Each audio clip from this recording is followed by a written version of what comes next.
Hello everyone and welcome to another video with me, 320 SimPilot, and today we're taking a look at the Thrustmaster TCA Quadrant add-on for the Airbus officer pack, I suppose, or if you just have the throttle quadrant, it's just for that. It is the inclusion of a speed brake lever, a flap lever, parking brake, rudder trim, landing gear lever, and also an auto brake selector. So it's quite a nice little add-on that's been quite hard to get, so we were lucky enough to get one in the very recent Thrustmaster restocking, so I managed to grab one from them. They charged quite a high fee for shipping, I must say, considering I bought it from the UK shop. So the price wasn't too inflated, but the shipping fees I thought were a little bit unfair. However, it did arrive much quicker than expected. Here we are in the unboxing, and there's some cables to connect it up to your current throttle quadrant. You do, of course, need that for this to work. You can't have these on their own. And I was surprised by the size of the box. I was a bit worried, but it actually unpackages, and it almost looks like for a second you've got the same thing as you have with the throttles, but it's actually two of the same size unit just sort of bolted together. And here it is, first time I've seen it, and this is how it came out of the box. So initial impressions are it looks quite nice. It's pretty representative. The park brake handle doesn't lift up, which is what I'm checking here. This is the first time I've used these switches. I've never seen one before in real life. The switches are all pretty as you'd expect, really. The landing gear seems to just use the same sort of switch as the engine masters do on your throttle quadrant. I'm trying to lift up the bottom part of the flap lever there. That bottom panel should lift up so you can move the lever forward and backwards. However, that doesn't work. And the speed brake lever should lift up to arm it, which also doesn't work. And you can see here it's flicking through notches, which is no good at all, and I was a bit disappointed to see it come like that, but it turns out you can actually remove that quite easily. Before we do though, moving on, here's the accessories that arrived with it. So you've got these cables which are used to connect it between different parts, and these are the little panels you have to screw into the bottom to basically mount these add-ons either side of your throttles. Quite straightforward. You just need a Phillips head screwdriver and you can get it done. So here I am. It's they've got quite a good system, I think, of adapting and maneuvering these different add-on parts, because you might want to add more throttles, I suppose, if you wanted to have 4 thrust levers, which is quite a nice idea. So yeah, all pretty straightforward, and I'm not very good with DIY stuff, but I found it easy. Here it is connected up then. That's the levers at the bottom you can see there, which connect across. Didn't seem to matter which way, just as long as they all lined up like that, and just following the instructions in the book, and they mount quite securely. And that was it. That's all I had to do. I didn't need to download any new software updates. Maybe you should, but I didn't bother, and it all seemed to work. So yeah, it was actually really easy. However, I had messed up with my throttle profiles, so I'll talk about that a bit later. So here it is, the complete unit. Looks quite good on the desk. It doesn't take up too much extra space, but it does give you quite a lot of extra functionality. It all matches. I was relieved to see all the colours of blue were exactly the same, which is nice. Park brake handle, I'm particularly pleased with. I think it looks great. It's a miniature version of the real thing, but it definitely feels the exact right shape, which is quite nice. So here it is. I'll go through all the switches. It does sort of lock itself into place, but it doesn't lift up. The real one we have to lift up to move over into the next position, just to stop you not accidentally knocking it, because it's obviously quite important that you don't accidentally disengage the park brake. But yeah, it's really nice, and it sort of springs itself into the position. So yeah, I like that a lot, and the handle itself feels right, just a bit sort of miniaturized. Over here we also have the rudder trim above it with the recenter button. So this is used mainly in the event of an engine failure. We don't use it otherwise, but yeah, if you have an engine failure, you'll need to trim out the rudder to get the airplane flying roughly in the right way before you engage the autopilot. That's only for an engine failure after takeoff. If you have an engine failure with the autopilot in, the autopilot can just handle it. And there's a reset button there. Now that is an interesting inclusion. We use it in the after start flow to reset the rudder trim, just in case the autopilot's left some in. But yeah, it's nice to have it, because if you land with an engine failure, some people like to recenter the rudder trim just at sort of 200, 100 feet, which is something that I do. The rotary switch is nice. It springs back to 0. And yeah, I've got not much to complain about. It's not the right shape though. The real rudder trim switch is a bigger panel, as you can see in the animations in the cockpit. So here's the flap lever then. That bottom part should lift up. It doesn't, sadly, which was a little bit of a shame, but I can see why. They've used the same detent process as they have for the thrust levers, so it works in exactly the same way, which means the good news is you can, of course, some people have modified it slightly, but you can remove the detents and have it as a smooth lever if you want to use an airplane that might have infinite increments on the flaps. Some aircraft like the Twin Otter, you can just slide the flap lever and you get that much flap out. But yeah, it springs. I've got the detents on. I've got the friction turned up on the back of the thrust levers, just like on the back of this add-on, just like the thrust levers. You can increase the friction, and it's got all the right labelings: full, 3, 2, 1, and 0. So yeah, all quite nice. Nothing to complain about. Just a shame the bottom part doesn't lift up. Here we have the auto brake rotary switch, which I don't know anything about. We don't have one on the A320. It's a bit strange to see it, but this is an Airbus pack, I suppose, not an A320 specific. So maybe for the long haul aircraft, this is more what they would expect to have. So you can disarm it. You've got brake to vacate, which is BTV, which would let the aircraft choose its braking to choose an exact exit off the runway. Very clever, but only on the more modern long haul ones that I've seen. And you can disarm it. The good news is, however, it does work even with the 320, and we'll see why and how later. Now the landing gear lever, and as we said, it's the same sort of just a switch like on the engine masters, so it just flicks from the up and the down position. Nothing too fancy about that. The real landing gear lever we lift up and move, so you can't again knock it from one position to the other. You have to actually pull it out of its position to move it over a sort of gate, so this doesn't have that feature. Not too much of an issue, but yeah, that again would have been a nice little detail, but no, it's basically just a switch with a plastic handle on it, so that's fine. It's got the right labelings with the up and down on the left, on the right of the switch that you can see there. In the real aircraft, that down one actually has a big red light in it if it's trying to remind you to put the gear down in certain circumstances. So yeah, obviously not functioning here. So it works. It's the right shape. It's roughly the shape of a wheel, which is what obviously the landing gear lever is. So yeah, that's all fine. It is totally acceptable, but nothing too special about the landing gear lever. So now for the speed brake lever, and this is how I found it out of the box, and yeah, with the detents, which I'm surprised it's how it was shipped. The real speed brake lever only actually has one detent in the 320. It has, aside from being able to pull it, which you can't do, as you can see, you can actually push it to the half position. In the half position, there's a soft detent, and then you can push it through that and have it out to full. But all the way from 0 to half and half to full, it's completely smooth. So yeah, having these quarter detents is no good at all. The labelings are correct, the retract at the front and the half there. The reason there's a half detent is that in the 320, the speed brakes beyond half don't actually work. It just stays at half even if you select more whilst the autopilot is in. If you take out the autopilot, you get full speed brake, but yeah, in the 319 and 321 that's not the case. You can use full speed brake all the time. So what I did was I removed that detent by doing the same old trick as the thrust levers. I didn't realize when I first set it up, but yeah, you can just unscrew these panels, swap them round, and you'll get rid of the detents, which is much better for the speed brakes. I highly recommend doing that and just increasing the friction. With that removed, yeah, completely smooth, and the friction's quite nice actually. Yeah, not bad at all.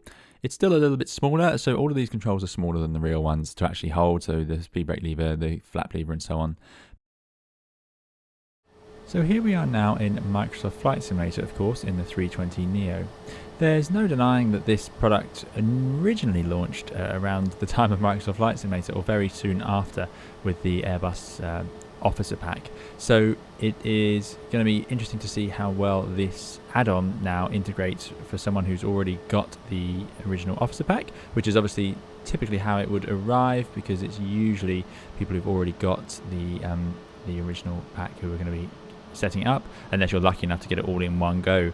So we'll jump into the flight deck of our 320 and see just where the controls leave us. On the flight deck then, and what I'm going to do is, obviously we're here in Gibraltar, runway 09, yeah, the spectacular view, and what we're going to do is jump into the controls. So if I press escape, go to controls, and then we go to I've got my joystick here, and then the TCA, Officer Pack, Q engine. I'm not sure quite where all these names come from, 1 and 2. So you can see I've called this one TCA full test. So I originally had this set up in a profile. I've got a profile for each of my airplanes that I regularly use, just because there's a CRJ, and then there's the generic one, which is pretty much the default settings. So if you just plug in your throttle quadrant like this without the extra bits, then you will get the default settings, which work fine with the default A320. In fact, it works really well by default, as long as you've installed the right drivers in the first place, which come with the instructions. So when you first plug it in, if you use the default settings, it's all pretty fine. I modified it heavily because I was running into some glitches and problems where, because I didn't have the add-on pack, like the parking brake, it was sending mixed messages to itself and it was confusing things. So I had to delete loads of axes that weren't actually being used in my pack here. So yeah, it wasn't ideal. So what I've done is I basically made another profile, which is very easy to do. Again, this doesn't really matter too much depending how you've got your control set up, but I had quite a modified one. So I duplicated my profile and then I reverted it. I just basically made a new profile, reverted it to default and let it load in. So this is essentially just the default bindings for this throttle quadrant. My joystick, totally unaffected, of course. It didn't make any difference to that. So I'm now using this, and you can't see it in the picture, and I don't know why, but I do. This set of controls here does, as you can see, does have the parking brake. So this is assigned to button 20 now, which is correct. So I just set it all to default, and I didn't have to do anything. The spoiler axes there worked. You know, it was all reversed as it needed to be. So from here, and this is again for the fly-by-wire A32NX, that was all fine, but I had to go to sensitivity, and as you can see, I've put the sensitivity to 0, and that was the only change I made here. The reason is, by default, you have a very aggressive curve here, which works in the default A320 only, but it's no good at all in the fly-by-wire A32NX. So in the A32NX, I set sensitivity to 0 and 0, and that was it. So that's the only change I made. Everything else is default, sensitivity to 0 and 0. We don't need to apply any of those changes. And then into the A320, onto our iPad, flypad as they call it, and we have to go and run the calibration for the throttles. So I'll show you what I've got. Settings, calibrate, and yeah, this is now all working absolutely fine, and yeah, very happy with it. So that's, you know, I can do a full video on the setup of the throttles if you guys need it, but I'm just showing you, for those of you thinking of getting this add-on, yeah, it depends how much you fiddle with the original settings, because that's just talking about the throttle. So let's talk about the add-on part of all this, which is obviously the more important part. So does it work? Like I said, this is all by default. Yes, it does. So we'll leave the throttles closed there. But now you'll see my mouse. My mouse is over here over the seat. I'm not using it. And there we go. There is the spoilers. So they do move. There's full, which works straight away at full, and retracted. No way to arm them though. So I'm going to find a different button perhaps to arm them, or I might just keep to clicking in the flight deck. Disappointing, but there we go. So yeah, spoiler axis works absolutely fine. Flap now, absolutely fine. Each click in the detents lines up perfectly. By default, very happy with that. Parking brake too, by default, I turn it off, I turn it on, my mouse is over here, off and on, absolutely fine. And then here is where it gets really clever. Rudder trim works.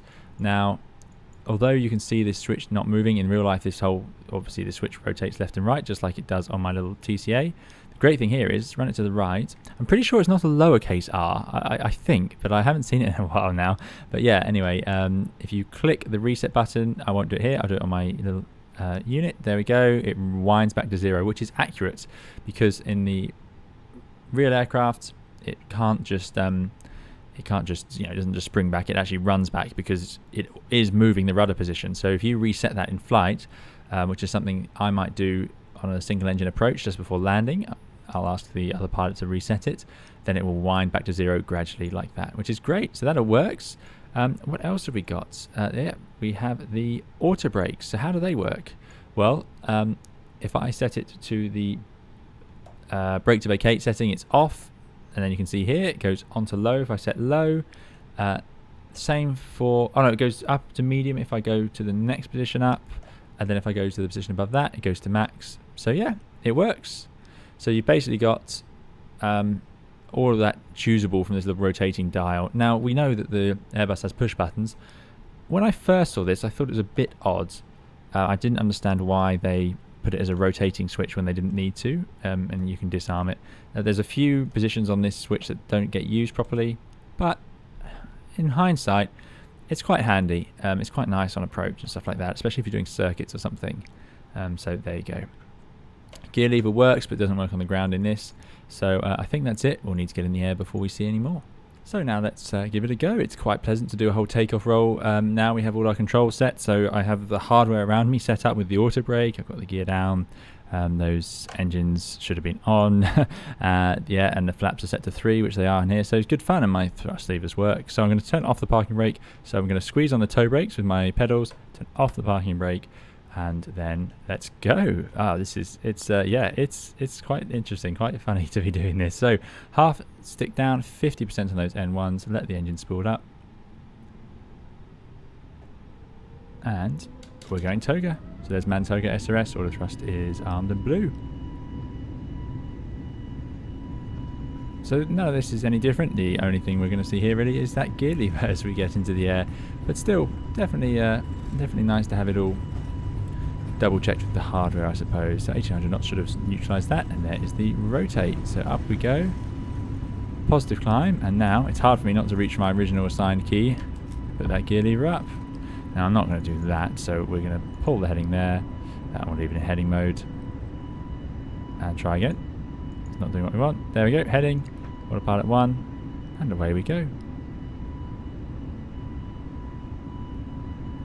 So, something I've just realised now is that in the real aircraft, the auto brake disarms on its own as the gear comes up. It will vanish. Here, it's not going to do that because it's a hardware switch, whereas this is a push button that would automatically just... Ah, there it goes. It does turn off. Right. So, that's good. That's the fly-by-wire doing the correct thing. Let's bring those thrust levers back and accelerate. But yes, of course, this leaves us in a bit of a problem with our hardware because our auto brake switch is currently set to high, so you've got to remember to turn that off yourself. Small issues, I suppose, and you've still got the nicety of hardware key to use for it. So what I'm going to do is I'm actually going to level off at 3,000 feet and show you the acceleration with the hardware. So now here is the acceleration. So there's, I put the gear down again just to show you. There's the gear lever up, which works just fine. We accelerate away, bring the flaps from 3 to 1, no problems at all. They travel in, all as you would expect, really. So it is nice. You get used to it quite quickly having this the hardware in your hands, and then finally from 1 to 0. The parking brake lever works absolutely fine. You can see it in the animation actually on the A320nx by fly-by-wire. The park brake handle actually lifts up, which is what it would do in the real aircraft. So yeah, that's the only slight difference. But no problems at all. I think the park brake lever is probably my favourite part of this this add-on pack. Speed brake is fine. You can see that although I'm moving it gradually in Microsoft Flight Simulator only, it doesn't animate smoothly. It just sort of stays still and then just reappears where you've moved your lever to. It's still totally functional, but just the animation of it is just like that. Not something you'll ever notice because why would you be looking down there if you've got the hardware? Here's the rudder trim, works absolutely fine. You can drive it left and right and you can see the numbers smoothly changing. Feels about the right pace as well, actually, about the right speed. And then you can press 0 with a little reset button and it will drive it back to 0, which is correct. It doesn't jump to 0, it drives back to 0. Because it is it's a trim, not a sort of a jump switch or anything like that. Here's the flaps. Yeah, work absolutely fine. Animate nicely. I mean, again, you're not going to be looking down there, or you shouldn't be, because you've specifically bought all these bits of hardware to avoid you having to do that. But just to show you, it works quite straightforward. Yeah. So the next one I wanted to talk about is the auto brake switch. So this is a bit of a strange one. As I said, not on the 320 family. We have these push buttons. The funny part is these push buttons automatically disengage. So you push it in, but it's not staying pushed in. It will just light up. And then after you disengage the auto brake, the light just goes out. Or for example, max auto brake, the light just goes out after takeoff. So the only problem with that is you're going to set your brake on here, and it works quite well. You've got all these different settings, but basically you just turn it to the one you want. So if you want max auto brake, if you spin it round to high, you'll get max. If you put it to, I think it's 2 or 3, you get the medium, and then you get the lower settings. The only problem is, of course, so there you go. I've spun it all the way around to high, and then I get max in the 320. But after takeoff, that's fine, and that will disengage automatically in the simulator. But however, it won't move my rotary switch back to 0, of course, or off. So you have to be careful, or you have to just recenter your switch after you've used it. So here we are now in XPlane 11 using the Toliss A321. This is the CEO, but the Neo is just, of course, just an add-on for the same aircraft. So no problems there. We are sitting on the runway in Edinburgh, and let's jump into the flight deck and take a look at what the Thrustmaster is like when you first add it on, or sorry, the add-ons are like when you add them into your XPlane experience. So on the flight deck then, and of course we'll do the same thing. We'll go into our settings, and then I'll go to joystick. And this, oh, that's going to be a problem. Let me make sure that's unplugged. That's caused problems on streams before for some reason. Can't have that connected. There we go. Right. So we have our usual options up here, which is how I've always had it. I haven't made many changes to the default settings that this loaded in with. But you'll notice that now, as I scroll down, I get the full page, the full picture, which I didn't used to get. It seemed to automatically detect this. I didn't have to do anything at all here. I connected them with the cables underneath, and I simply loaded up XPlane, and I had to make sure I came to this menu first so that then it would recognize it, and then I didn't have to change any settings. You'll see down here, for example, I can change the auto brakes 2, 1, low, brake to vacate, which actually says auto brakes RTO. I'm not sure what that feature really does. But there we go, all the way up to high. So that just works. The parking brake, I can twist, there you go. And this is an interesting part about this parking brake system that might take some adjusting in other aircraft. It is a one position switch, so it's either on, like now, or it's off. So you've got to be careful. It works very well, but I had to make sure I found the right setting. So I think this was the only thing I had to change. I had to change this to be park brake, hold park brake lever in on position in order to make it work. So yeah, I've added the autopilot 1 to my button 8. Here we go. So push autopilot 1 button. But otherwise, all worked as expected. I had to disassign some of I had spoiler axes on my other joystick. But yeah, very easy to set up. I ran into no problems. I just made a couple of little tweaks. But yeah, all very straightforward. And the parking brake was the big change I had to make. It was assigned to something different. I had to assign it to hold park brake lever in on position.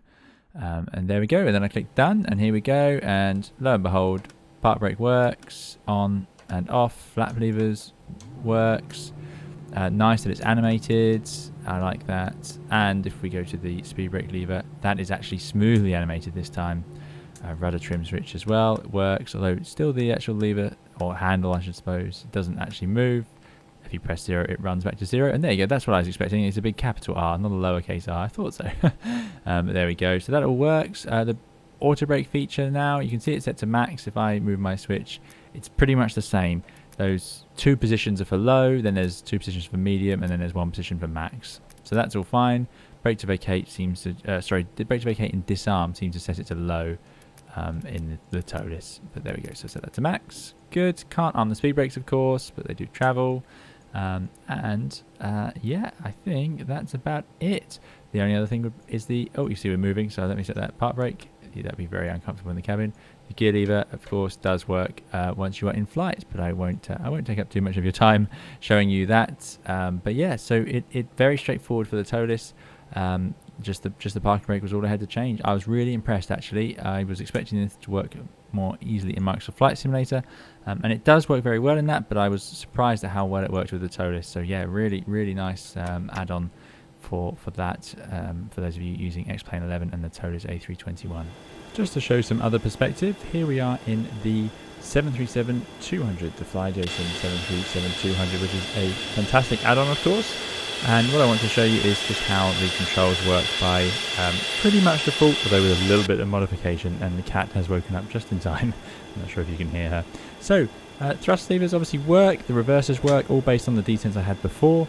But now, by making sure that I don't assign the speed brakes to another axis, I can use my speed brake lever there with all the infinite selectability I need, which is great. The flap lever is an interesting one. Because if I move the thrust lever up and out of the way, I can show you that I can move it between its different notches, but that happens to coincide with different flap positions. So there you go, I can have 40, 25, 10, 1, 0. So it does actually move on an infinite scale on this aeroplane, so you can see. So I might adjust the curves a little bit, the sensitivity curves, which should hopefully get it to line up with the ones I want it to actually be, which will probably be 0, 5, 15, 30, I suspect is what I would have it set to. So a little bit of adjusting required. Alternatively, you could take out the detents and have it on a linear sort of scale, a bit like the speed brakes, but there you go. So that does work. Parking brake as well.